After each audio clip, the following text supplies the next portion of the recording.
ये आपका जो टीयर 1 है हमारा, टीयर 1 जो पार्ट होता है उसके लिए प्रैक्टिस सेट है ये, focused on that particular tier 1 के लिए। ठीक है, तो इसके अंदर जो जीएस का पार्ट है वो 25 मार्क्स का आता है, जिसके अंदर जीएस प्लस करंट अफेयर दोनों रहते हैं।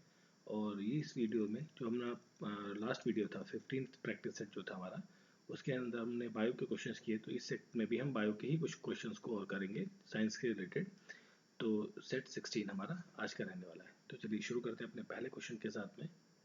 तो देखिए पहला क्वेश्चन है हमारा, which of the following is the third stage in the metamorphism of a butterfly? Butterfly के अंदर जो मेटामॉर्फिज्म है, उस प्रोसेस के अंदर जो थर्ड स्टेज है वो क्या होती है? ठीक है, तो इससे पहले आप चारों स्टेजेस देखिए। जो मेटामॉर्फिज्म होता है बटरफ्लाई के अंदर, इसके अंदर 4 स्टेजेस होती हैं, 4 स्टेजेस देखने को मिलती हैं।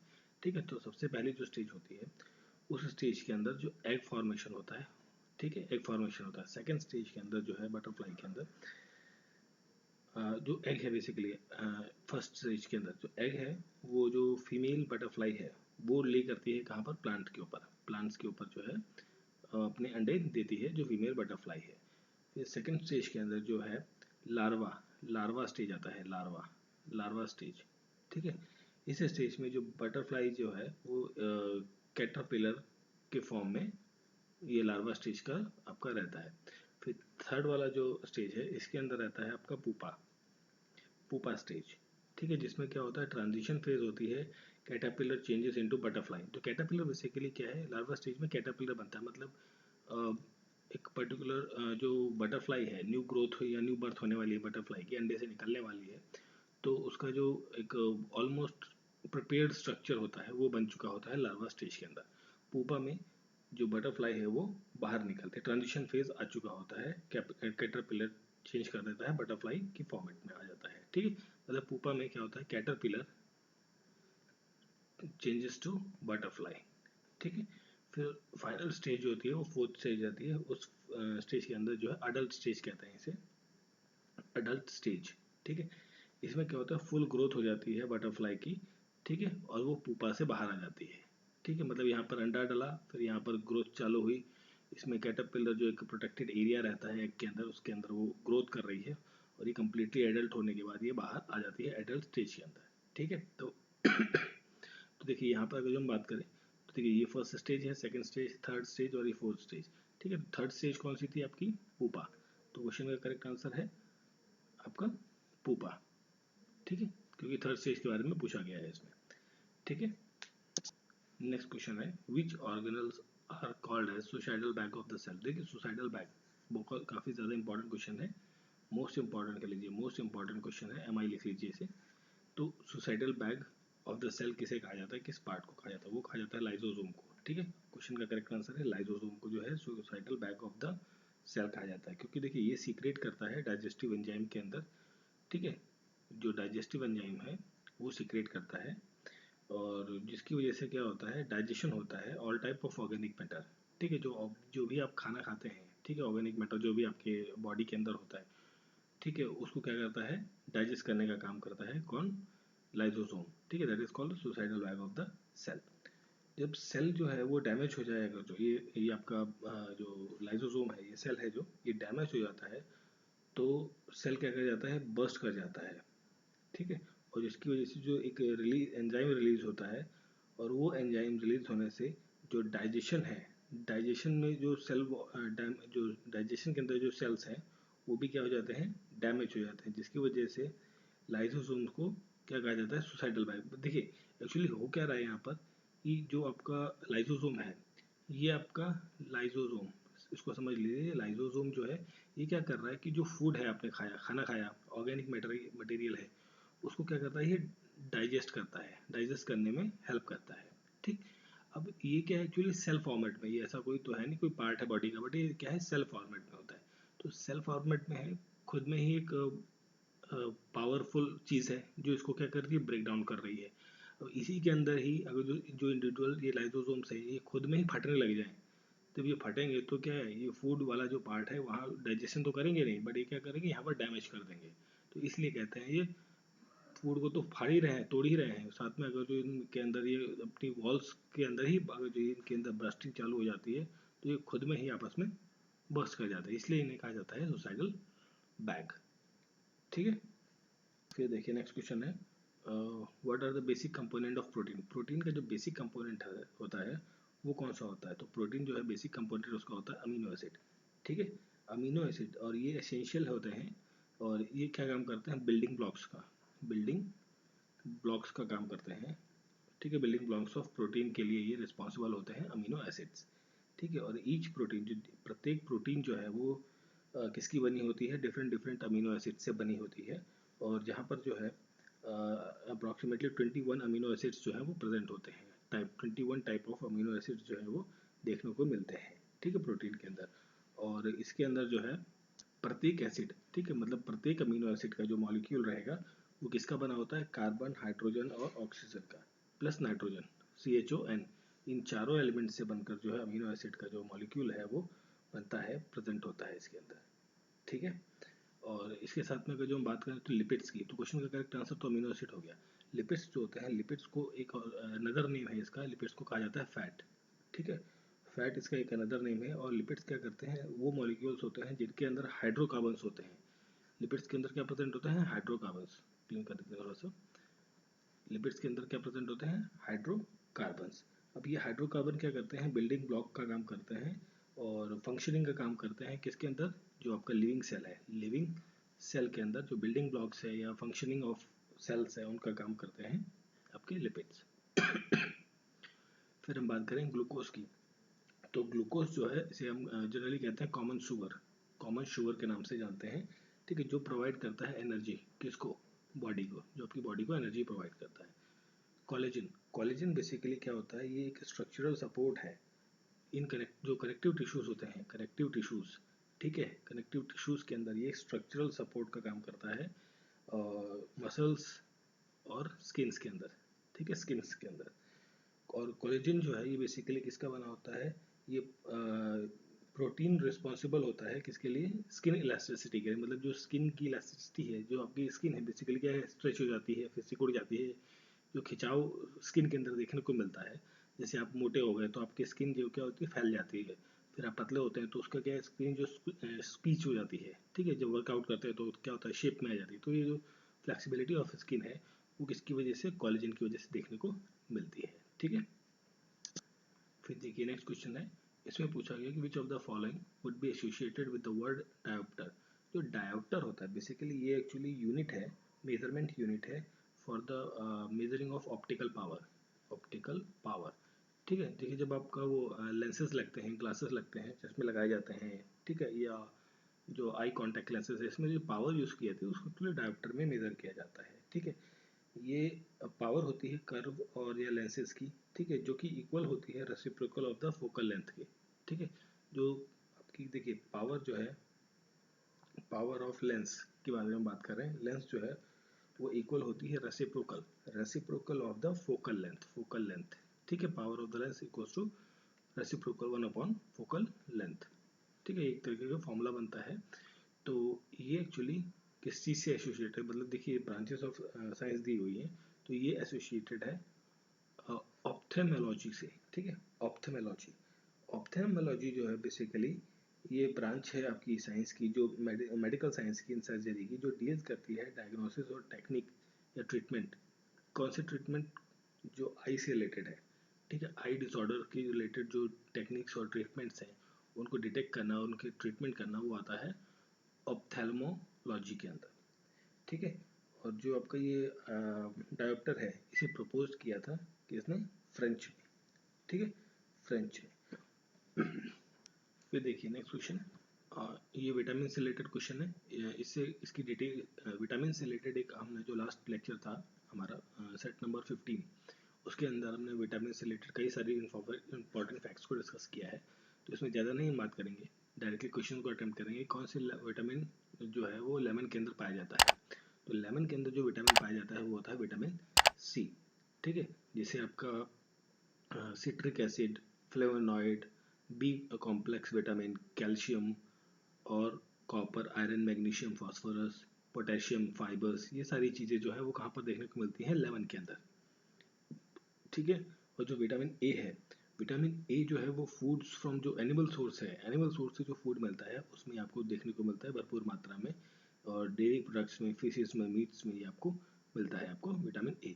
विटामिन के जो है बेसिकली ये क्या करता है, ग्रीन लीव्स के अंदर देखने को मिलेगा आपको, tulips, branches, switch, collared, mustard, आपका ग्रीन लीव्स, लेटिस, ये सभी टाइप के जो वेजिटेबल्स और फूड प्रोडक्ट्स हैं उसके अंदर आपको देखने को मिलता है विटामिन के।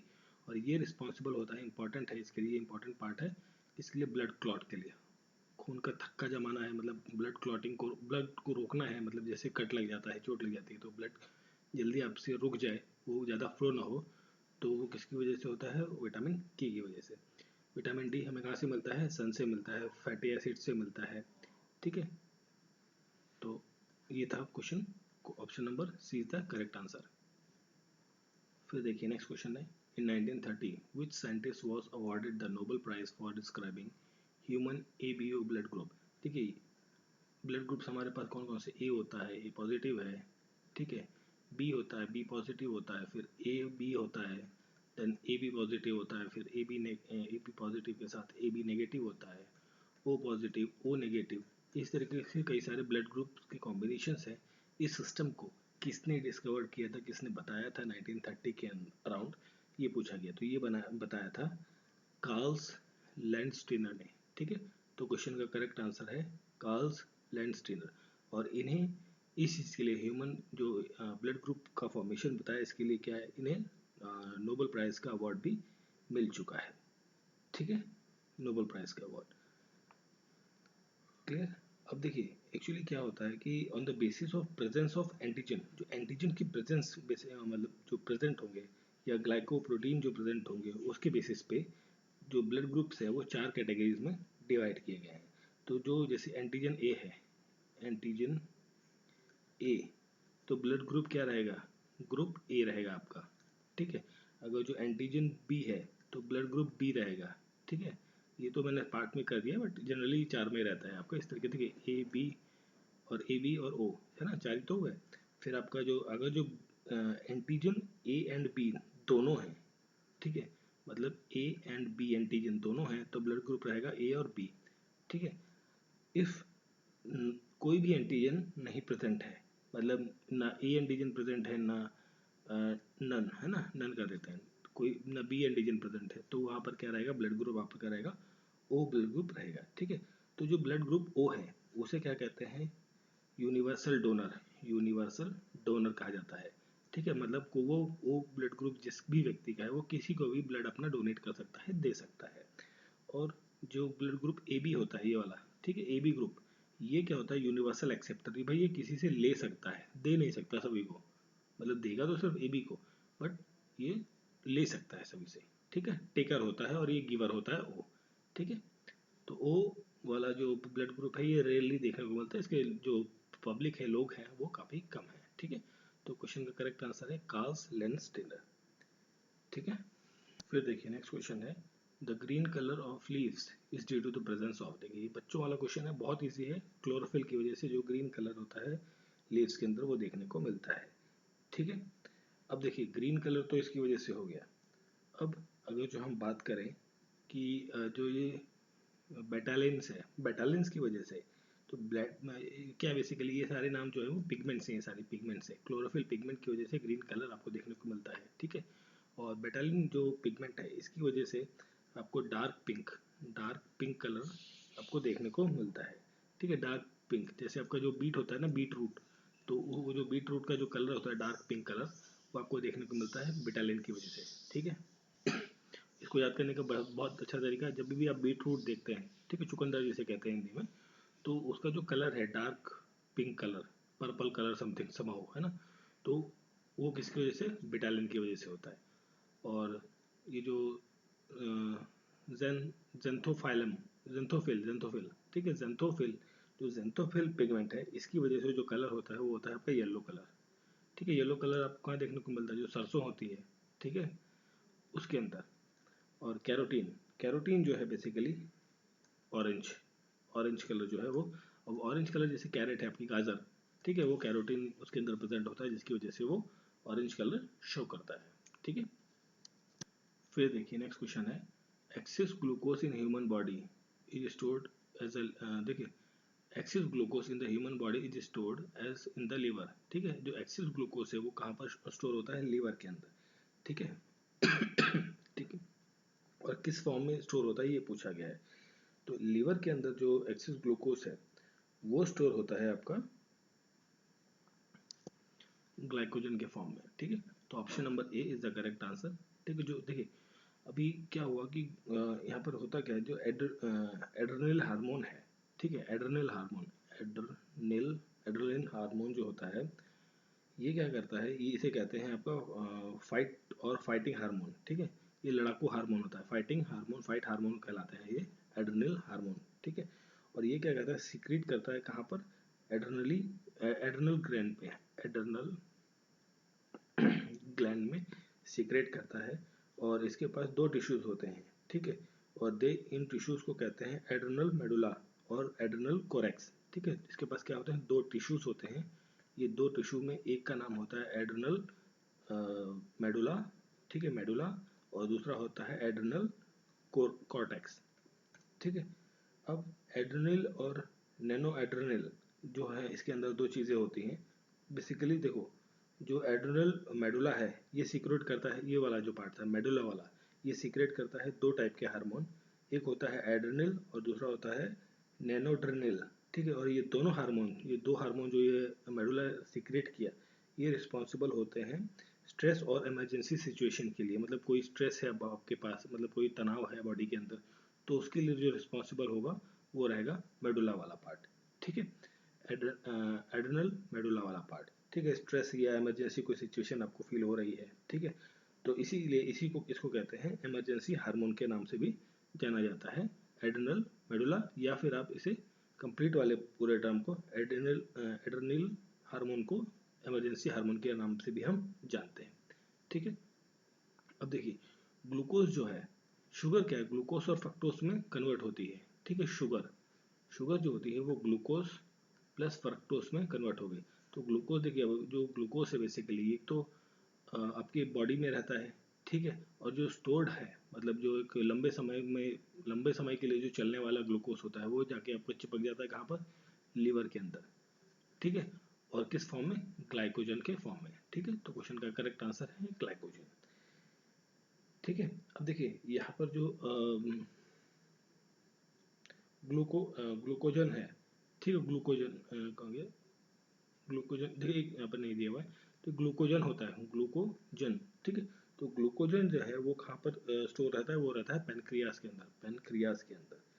ठीक है, और थायरोक्सिन हार्मोन जो है, देखिए ग्लूकोजन क्या है, हार्मोन है, और वो पेनक्रियास के अंदर स्टोर रहता है, और थायरोक्सिन हार्मोन जो है वो थायराइड ग्लैंड जो है वहाँ पर स्टोर रहता है। ठीक है, क्लियर? तो क्वेश्चन का correct answer option number A. अब देखिए नेक्स्ट क्वेश्चन है, which of the following disease is caused by the bacteria, bacteria के द्वारा कौन सा डिजीज फैलता है, ये पूछा गया है इसमें। ठीक है, तो जो बैक्टीरिया के द्वारा डिजीज फैलता है, ठीक है, वो होता है आपका टाइफाइड। ठीक है, टाइफाइड, टाइफाइड जो है वो बैक्टीरिया से होता है, आपका बैक्टीरिया से फैलता है। ठीक है, और डेंगू आपका जो वायरस स्प्रेडिंग बैक्टीरिया वायरस की वजह से होता है, डेंगू डेंगू फीवर, और रेबीज भी आपका जो है वायरस की वजह से होता है, डॉग के बाइटिंग की। और काला अजर जो है ये प्रोटोजोआ प्रोटोजोआ की वजह से एक डिजीज होता है जो कहता है काला अजर। ठीक है, चलिए फिर देखिए ये क्वेश्चन है नेक्स्ट, ये आपका थोड़ा फिजिक्स का क्वेश्चन आ गया। चलिए इसे अटेम्प्ट करते हैं। विच of the following is not an example of potential energy, potential energy का जो है एग्जांपल नहीं है इनमें से। ठीक है, तो देखिए पोटेंशियल एनर्जी का मतलब वो एनर्जी या वो पावर बेसिकली जो एक जगह पे स्टैटिक है, मतलब इसको आप कह लीजिए जो स्टैटिक एनर्जी होती है, मतलब रुकी हुई एक जगह रुकी हुई है ना, तो वो कहलाती है पोटेंशियल एनर्जी। देखिए water stored in a dam, देखिए पानी जो है एक डैम के अंदर स्टोर्ड है, डेफिनेटली आपका ये एग्जांपल है पोटेंशियल एनर्जी का। ठीक है, रेजिंग हैमर, हैमर को आप क्या है ऊपर ले जा रहे हैं। ठीक है, फिर आपने रेज कर लिया, मतलब आपने क्या एनर्जी को स्टोर कर लिया, रोक लिया एक जगह पे, तो ये भी आपका पोटेंशियल एनर्जी का एग्जांपल है। कंप्रेस स्प्रिंग, अब स्प्रिंग को क्या है आपने दबा दिया, ठीक है, जब उसके ऊपर से प्रेशर रिलीज करेंगे तो क्या है वो जंप करेगी या मूव करेगी आगे पीछे, ठीक है। तो जब तक आपने उसको दबा के रखा है तो क्या उसकी जितनी भी एनर्जी थी वो आपने कंप्रेस करके रखी है। तो this is also an example of potential energy. और रनिंग वाटर कहाँ पर होता है? रिवर के अंदर, ठीक है। रिवर के अंदर आपको रनिंग वाटर देखने को मिलता है। देखो वो क्या है, आपका स्टोर्ड नहीं है, मतलब ये रिवर आपकी फ्लो कर रही है इस तरीके से। तो जो इस सेक्शन में जितना पानी था वो आफ्टर सम टाइम वो कहाँ है, यहाँ चला गया, इस पार्ट में आ गया, फिर यहाँ से फिर वो आगे चला गया। तो क्या है, जो एनर्जी है इस पर्टिकुलर में वो स्टोर्ड नहीं रही, वो क्या हो गई, मूव ऑन कर गई है। तो ये क्या आपकी काइनेटिक एनर्जी कहलाता है। This is the kinetic energy, मतलब जो मूविंग एनर्जी है, मूविंग एनर्जी, चलती हुई एनर्जी, वो कहलाती है आपकी काइनेटिक एनर्जी। ठीक है। Running water is an example of potential energy. ठीक है। No sorry, running water is an example of kinetic energy, not an potential energy. तो क्वेश्चन में ये पूछा था कि पोटेंशियल एनर्जी का एग्जांपल कौन सा नहीं है, तो वो है आपका रनिंग वाटर। ठीक है। तो दोनों में डिफरेंस तो आपको पता ही लग गया। अगर जो मैं और थोड़ा सा डिफाइन करना चाहूँ तो ये कह सकते हैं जो काइनेटिक एनर्जी होती है वो क्या होती है, उसके अंदर क्या होता है कि मूवमेंट देखने को मिलती है। ठीक है, मूवमेंट देखने को मिलती है मोटा मोटा। और जो पोटेंशियल एनर्जी है उसके अंदर जो है पोजीशन जो है उसका वो स्टैटिक होती है, रुकी हुई होती है, स्टैटिक पोजीशन, स्टेशनरी पोजीशन होती है उसके अंदर, स्टेशनरी पोजीशन। ठीक है, क्लियर। चलिए फिर आगे बढ़ते हैं। फिर देखिए नेक्स्ट क्वेश्चन है, identify the unit of measuring the intensity of sound. Sound की इंटेंसिटी को मेजर करने के लिए वो कौन सा यूनिट इस्तेमाल किया जाता है? ठीक है, साउंड का नाम आ रहा है तो आपका करेक्ट आंसर है डेसिबल। ठीक है, डीबी। ठीक है, डेसिबल जो है वो यूनिट है जो इंटेंसिटी ऑफ साउंड को मेजर करता है। और एम्पियर जो है, एम्पियर ये एसआई यूनिट है किसका? इलेक्ट्रिक करंट का, इलेक्ट्रिक करंट का ये है एसआई यूनिट। ठीक है, और आपका डेसिबल ये हो गया। ठीक है, और कैंडेला जो है एसआई यूनिट है किसका? ल्यूमिनस इंटेंसिटी, ल्यूमिनस इंटेंसिटी का ये एसआई यूनिट है आपका कैंडेला। ठीक है, और स्पीड जो होता है, स्पीड का जो यूनिट होता है, देखिए नॉट क्या है, आपकी स्पीड की यूनिट है बेसिकली एक तरीके से। स्पीड ऑफ, और ये स्पीड किसकी मेजर की जाती है? ये आपकी शिप की स्पीड है। शिप की स्पीड, जो जहाज होते हैं समुद्री जहाज, उनकी स्पीड को मेजर करने के लिए नॉट यूज़ करते हैं। ठीक है, जैसे बोलते हैं ना 20 नॉटिकल माइल्स की स्पीड से चल रहा है या समथिंग इस तरीके से। तो जो नॉट है वो शिप्स की स्पीड के लिए यूज़ किया जाता है। ठीक है, और इन जनरली स्पीड के लिए आप मीटर पर सेकेंड यूनिट यूज़ करते हैं। और इलेक्ट्रिसिटी के लिए किलोवाट, KW, किलोवाट आवर जो यूनिट है वो इस्तेमाल की जाती है।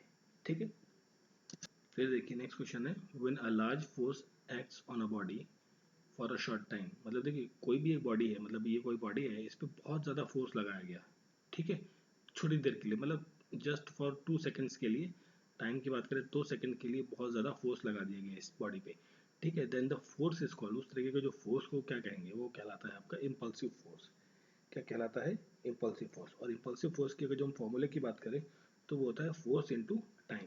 ठीक है, भाई कितना फोर्स लगा और कितने टाइम इंटरवल पे लगा, तो जिसकी वजह से क्या होगा, चेंज इन मोमेंटम देखने को मिलता है, चेंज इन मोमेंटम।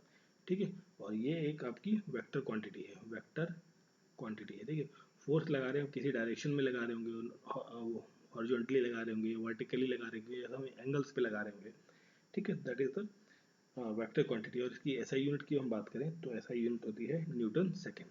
ठीक है, इम्पल्सिव फोर्स की एसआई यूनिट है, इम्पल्स की बेसिकली एसआई यूनिट है आपकी न्यूटन सेकेंड। फिर देखते हैं नेक्स्ट क्वेश्चन है हमारा, the cracked part of the glass appears to be brightened due to. देखिए जो क्रैक्ड पार्ट है वो थोड़ा सा ब्राइट दिखता है, अलग दिखता है। ठीक है ना, मतलब जैसे कांच होता है जो अगर जो क्रैक हो जाए कहीं से तो आपको वो अलग सा थोड़ा चमकीला सा दिखता है, मतलब अलग सा शाइनिंग दिखती है उसके अंदर। वो किस वजह से होती है? वो होती है आपकी टोटल इंटरनल रिफ्लेक्शन की वजह से। ठीक है, देखिए जैसे ये आपका ग्लास पीस है, तो इस ग्लास पीस में यहाँ पर कट गया तो मतलब अगर जो टूट गया, क्रैक आ गया, तो यहाँ पर क्या एक अलग से लेयर बन जाती है, जिसकी वजह से जब लाइट पास होती है यहाँ से तो अलग से जो टोटल इंटरनल रिफ्लेक्शन है उसका फेनोमेना यहाँ पर फॉलो होता है, जिसकी वजह से वो आपको ब्राइट थोड़ा सा चमकीला देखने को मिलती है। टोटल इंटरनल रिफ्लेक्शन को शॉर्ट में लिखा जाता है TIR, TIR भी कहते हैं। ठीक है, और इसमें दो और इम्पोर्टेंट फैक्ट आता है, जैसे आपका रिफ्लेक्शन होता है। ठीक है, तो कोई भी बॉडी है, मान लीजिए ये बॉडी है, ठीक है, तो यहाँ से कोई लाइट आई, यहाँ पर टकराई और फिर ये वापस चली गई, दैट इज कॉल्ड रिफ्लेक्शन। कोई भी बॉडी है, ठीक, अब यहाँ से लाइट आई तो ये अंदर चली गई, अंदर अंदर स्ट्रेट ना जाकर ये थोड़ा सा बेंड हो गई, इस डायरेक्शन में मूव कर गई, इसको इधर जाना था बट वहाँ ना जाके ये इतना इधर को मूव कर गई, दैट इज रिफ्रैक्शन। ठीक है, रिफ्रैक्शन, क्लियर। और जो डिफ्रैक्शन होता है, डिफ्रैक्शन क्या होता है, ये प्रिज्म के अंदर देखने को मिलता है। ठीक है, इस तरीके प्रिज्म होता है, एक लाइट बीम आई, यहाँ से ये डिफरेंट डिफरेंट जो आपका विबग्योर होता है, विबग्योर, ठीक है, जिस कलर में आपका रेनबो रहता है विबग्योर का फॉर्मेट, उसमें ये लाइट जो है स्प्रेड आउट हो जाती है। ठीक है, तो total internal refraction is the correct answer of this particular question.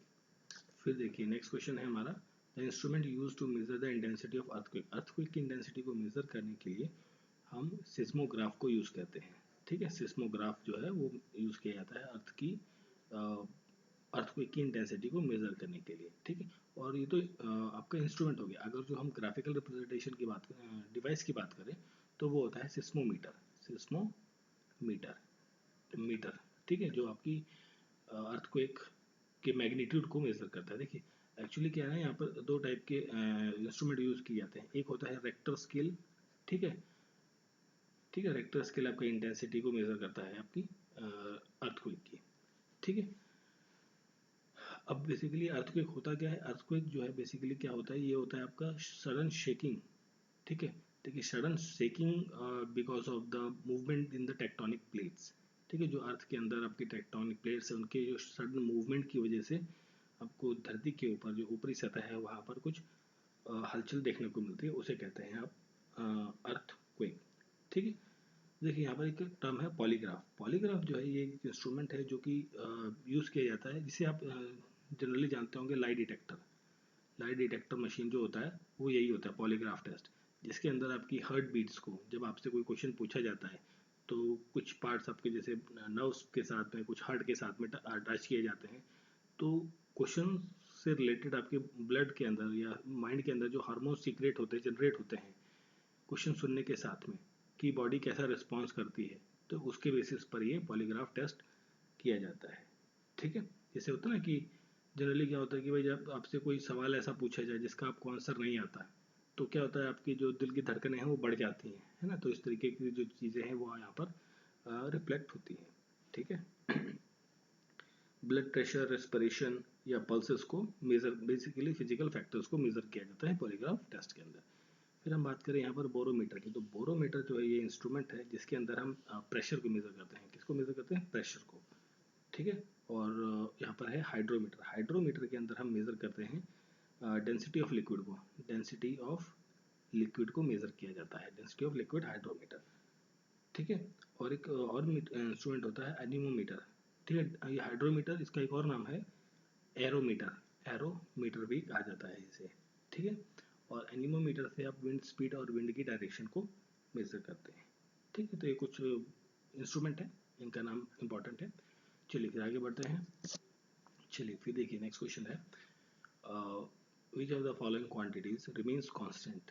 ठीक है, does not change from place to place, मतलब एक जगह कुछ और वैल्यू है, दूसरी जगह कुछ और वैल्यू है। ठीक है, देखिए वो होता है आपका मास। मास जो है आपका, मास क्या रहता है, कांस्टेंट रहता है, ये आपका प्लेस टू प्लेस वेरी नहीं करता है। ठीक है, बाकी rest of the force due to friction, gravity और वेट। अब देखिए वेट क्या होता है ना, वेट के अंदर मास इनटू आपका जो ग्रेविटी है, जी की वैल्यू, ये दोनों एड ऑन हो जाती है, तो उसकी वजह से जो वेट है ये आपका वेरी कर सकता है ना। अगर जो आप इक्वेटर पर है तो उसका जी की वैल्यू थोड़ी बहुत वेरी करती है, बट हम मानते हैं जो है वो 9.81 है, दैट्स ओके। बट अगर जो हम एग्जैक्ट की बात करें तो ये वेरीड रहती है डिफरेंट डिफरेंट प्लेसेस के अंदर। पोल्स पे होगी कुछ और वैल्यू रहेगी थोड़ी सी, तो जिसकी वजह से वेट आपका वेरी कर सकता है। फ्रिक्शनल फोर्सेस आपके, देखिए फ्रिक्शन फोर्सेस, आप चिकनी जगह पर हैं, स्लाइडिंग एरिया है या रफ एरिया है, वहाँ पर डिपेंड करता है कि भाई आपका जो वैल्यू है वो चेंज हो सकती है। ग्रेविटी की वैल्यू भी चेंज होती है, पोल्स पर कुछ और रहती है, इक्वेटर्स पर कुछ और रहती है। ठीक है, बट जो मास है वो क्या है, वो चेंज नहीं होता, वो एज अ फिक्स क्वांटिटी रहता है, इसका किसी भी पॉइंट पर इफेक्ट नहीं रहता। This is called a fundamental quantity. ठीक है, फंडामेंटल एंड डिराइव्ड क्वांटिटी कह रहे हैं हम इसे, किसको, आपकी मास को। ठीक है, क्लियर। तो ये थे हमारे जो सेट 16 है, ठीक है, उसके कुछ इंपॉर्टेंट क्वेश्चन। बेसिकली हमने इसमें साइंस के क्वेश्चंस को कवर किया है, फिजिक्स और केमिस्ट्री, बायो के क्वेश्चंस को कवर किया है। तो आई होप सो आपको सारे क्वेश्चंस क्लियर हो गए होंगे। If in case you have a doubt, please write in the comment box, and आपको क्या करना है आपको पता ही है, लाइक सब्सक्राइब और बेल आइकन प्रेस करना है और अपने फ्रेंड्स के बीच में शेयर करना है। ठीक है, मिलते हैं नेक्स्ट वीडियो में। Thank you for watching.